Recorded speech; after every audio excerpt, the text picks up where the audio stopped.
नमस्कार मित्रों, कैसे हैं आप सभी। जैसा कि आप सभी को पता है, आज का जो हमारा टॉपिक है हिमालय का प्रादेशिक विभाजन। हमने हिमालय का भौतिक विभाजन पढ़ लिया था। हम एक दृष्टि उसमें भी डालने वाले कि हमने पिछली क्लास में हमने क्या क्या पढ़ा था, एक दृष्टि हम उसमें भी डालेंगे अभी।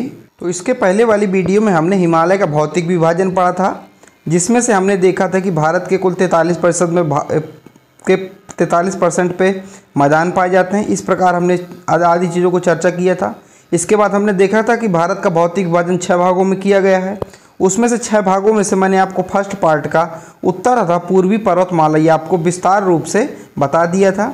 और हिमालय का भौतिक विभाजन 4 भागों में किया गया, ये भी मैंने आपको बता दिया था। ट्रांस हिमालय, बृहद हिमालय, लघु हिमालय एवं शिवालिक हिमालय, ये मैंने आपको बता दिया था। इसके बाद ही हमारा अगला टॉपिक है कि हिमालय का प्रादेशिक विभाजन। भौतिक विभाजन हमने पढ़ लिया है। हिमालय का प्रादेशिक विभाजन क्या है, हिमालय का प्रादेशिक विभाजन किस आधार पर किया गया है, इसके बारे में हम चर्चा करेंगे। तो अगर आपने फर्स्ट पार्ट नहीं देखा तो आपके लिए इम्पोर्टेंट, पहले आप फर्स्ट पार्ट देखिए, इसके बाद सेकंड पार्ट में आइए। चीज़ें बहुत ही सरल तरीके से हमने आपको बताने की कोशिश की है। जहाँ पे ट्रिक की ज़रूरत है हमने ट्रिक लगाई है, और जहाँ पे चित्र की ज़रूरत है तो हमने चित्र के माध्यम से आपको समझाने की कोशिश की है। तो चीज़ें बहुत आसानी से हम समझा रहे हैं आपको। तो पहले आप फर्स्ट पार्ट समझिए, इसके बाद आप सेकंड पार्ट आइए। तो चलिए शुरू करते हैं हिमालय का प्रादेशिक विभाजन। अब देखिए, जो हिमालय का प्रादेशिक विभाजन है उसका विभाजन किसने किया है, तो आपको सबसे पहले याद रखना है इसका विभाजन जो है सिडनी बुलार्ड, किसने, सिडनी बुलार्ड नामक एक जो अर्थशास्त्री थे, इन्होंने किया है। और जो हिमालय का प्रादेशिक विभाजन इन्होंने नदियों घाटियों के आधार पर किया है। तो हिमालय का प्रादेशिक विभाजन अगर आपसे पूछा जाए किस बेस पर, किस आधार पर किया गया है, तो हिमालय का प्रादेशिक विभाजन नदियों एवं घाटियों के आधार पर किया गया है। सिडनी बुलार्ड द्वारा हिमालय का विभाजन 4 भागों में किया गया है। किसके द्वारा, सिडनी बुलार्ड के द्वारा जो हिमालय का प्रादेशिक विभाजन है 4 भागों में किया गया है। कौन कौन से 4 भाग हैं, आपने सुना भी होगा। सबसे पहले हम 4 भागों के बारे में देखेंगे। तो सबसे पहला कश्मीर हिमालय, जिसे हम पंजाब हिमालय के नाम से भी जानते हैं, कुमायूं हिमालय, नेपाल हिमालय तथा असम हिमालय। तो नदियाँ निकलती हैं, उन्हीं नदियों के आधार पर हम जो सिडनी बुलार्ड नामक व्यक्ति ने हिमालय का प्रादेशिक विभाजन 4 भागों में किया है, जो मैंने आपको चारों पॉइंट बता दिए। अब आपको समझना क्या है, आप इसको समझिए। अब आप लोग एकदम कॉपी पेन लेकर बैठ जाइए, मैं जो कहता हूँ आप उसको करते जाइए, तो आपको क्या एकदम से याद हो जाएगा। आपको कहीं भी पढ़ने की ज़रूरत नहीं पड़ेगी, ठीक है। अब देखिए, ये आपको पता है भारत का नक्शा है। सबसे पहले यहाँ पे एक झील है मानसरोवर झील। कौन सी झील है, मानसरोवर झील। मानसरोवर झील से यहाँ से नदी निकलती है, इसको कहते हैं सिंधु नदी। क्या कहते हैं इसको, सिंधु नदी। तो ये सिंधु नदी निकली, और यहीं से मानसरोवर झील से एक नदी निकलती है, उसको कहते हैं सतलज नदी। क्या कहते हैं उस नदी को, सतलज नदी के नाम से जाना जाता है, ठीक है। तो देखिए, सिंधु नदी तथा सतलज नदी के बीच का जो भाग होता है उसे कश्मीर हिमालय कहा जाता है। अब मैं भी आपको मैप के माध्यम से समझा रहा हूँ। इसके बाद मैप के बाद मैं आपको चीज़ें जो है थ्योरी के फॉर्म में भी समझाऊंगा, तो आपको परेशान नहीं होना है। तो सबसे पहले समझिए, मानसरोवर झील से 2 नदियाँ निकलती हैं, एक का नाम है सिंधु नदी और एक का नाम है सतलज नदी। इन दोनों के बीच का जो भाग है उसे कश्मीर हिमालय या फिर पंजाब हिमालय के नाम से जाना जाता है। आपको एक पॉइंट समझ में आ गया, ठीक है। अब दूसरा, तो दूसरी नदी यहीं से निकलती है, उस नदी का क्या नाम है, एक नदी है नेपाल से निकलती, उसका नाम है काली नदी। क्या नाम है, काली नदी उस नदी का नाम है। तो काली नदी और सतलज नदी, काली नदी और सतलज नदी के जो बीच का भाग है उसे कुमायूं हिमालय के नाम से जाना जाता है। किस हिमालय के नाम से जाता है, उसे कुमायूं हिमालय के नाम से जाना जाता है। आप देख रहे होंगे ये सतलज नदी है और ये क्या है, ये काली नदी है। और काली नदी और सतलज नदी के बीच में कौन सा भाग है, उसे कुमायूं हिमालय के नाम से जाना जाता है, ठीक है। ये आपको चीज़ समझ में आ गई। आप क्या करिएगा, बनाते जाइएगा, चीज़ें आपको समझ में आएगा। आपको मात्र क्या है, नदियों के नाम याद करना है, आपको चीज़ें तुरंत याद हो जाएंगी। आप मैप से जियोग्राफी को पढ़ा करिए, जो बेहतर तरीके से आपको समझ में आएगी, ठीक है। अब इसके बाद ये काली नदी हमारी नेपाल से निकलती है। इसके बाद एक नदी और हमारी तीस्ता नदी, उसे कहते हैं, क्या कहते हैं, उसे तीस्ता नदी कहते हैं।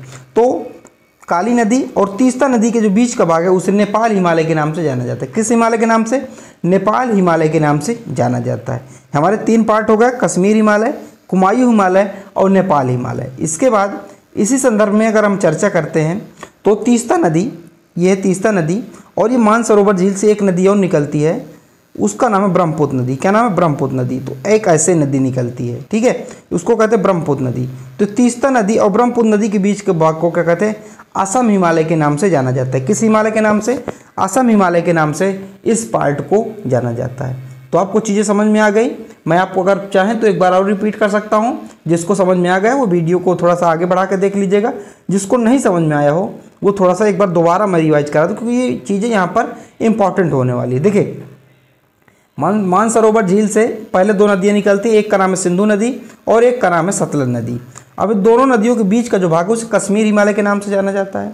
फिर नेपाल के पास से काली नदी निकलती है, ठीक है, और काली नदी और सतलज नदी के जो बीच का भाग है उसे कुमायूं हिमालय कहा जाता है। इसके बाद काली नदी और तीस्ता नदी के बीच का भाग है उसे नेपाल हिमालय कहा जाता है। इसके बाद यहीं से मानसरोवर झील से एक नदी निकलती है, उसे कहते हैं ब्रह्मपुत्र नदी। तो ब्रह्मपुत्र नदी और तीस्ता नदी के बीच का भाग उसे असम हिमालय के नाम से जाना जाता है। मेन पार्ट इसमें यही है जो मैंने आपको बताया था। जो सिडनी बुडान नामक अर्थशास्त्री थे उन्होंने क्या किया था? प्रादेशिक हिमालय को 4 भागों में डिवाइड किया था। कश्मीर हिमालय या पंजाब हिमालय, कुमायूं हिमालय, नेपाल हिमालय और असम हिमालय। आप और अगर चीज़ों को स्पष्ट तरीके से देखना चाहें तो इस मैप के माध्यम से भी आप क्या करते हैं? समझ सकते हैं। अगला, अब सबसे पहले हम पढ़ें कश्मीर हिमालय। कश्मीर हिमालय क्या है या फिर पंजाब हिमालय, अगर कुछ भी कहें तो एक ही बात है, ठीक है।